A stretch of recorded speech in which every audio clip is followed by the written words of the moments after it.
Saudara, sempat menjadi provinsi dengan tingkat persentase tertinggi pada kelulusan SNBT di tahun 2023. Aceh masih dihadapkan dengan tantangan untuk meningkatkan daya saing siswanya dalam seleksi masuk perguruan tinggi negeri unggulan. Pemerintah Aceh juga diharapkan mampu untuk membangun lingkungan pendidikan berkualitas secara merata di seluruh wilayah Aceh untuk memaksimalkan tingkat daya saing siswa.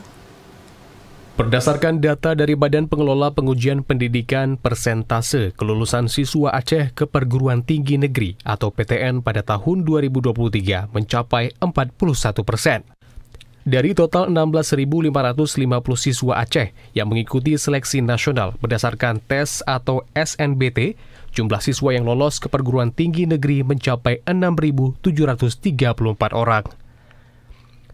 Hal ini menjadikan Aceh sebagai provinsi dengan persentase kelulusan jalur SNBT tertinggi nasional pada tahun 2023.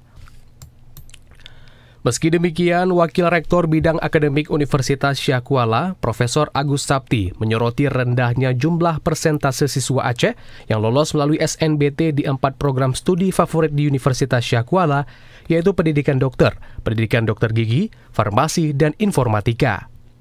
Menurutnya, pemerintah daerah harus turut membantu meningkatkan kualitas pendidikan di seluruh Aceh secara merata. Tiap daerah supaya membuka akses itu membuat SMA unggul, SMA unggul lah ya, seperti Mosa, kemudian Fajar Harapan. Itu kalau bisa dibuat rayon, ada rayon tengah, ada rayon pantai barat, ya, ada rayon pantai timur, sehingga dari tamatan SMA ini kemudian itu bisa terjamin perbaikan kualitasnya, sehingga tentunya nanti dia bisa bersaing dengan anak-anak lain untuk masuk ke USK maupun di luar USK seperti UI, ITB dan sebagainya. Sementara itu, melalui simulasi tryout ujian tulis berbasis komputer atau UTBK yang diikuti oleh 42 sekolah sampel di seluruh Aceh pada Desember 2024, Dinas Pendidikan Aceh mencatat bahwa rata-rata nilai siswa masih berada di bawah 50%.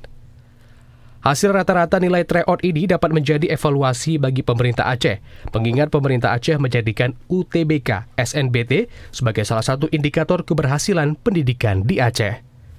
Tim Liputan TVRI Aceh melaporkan.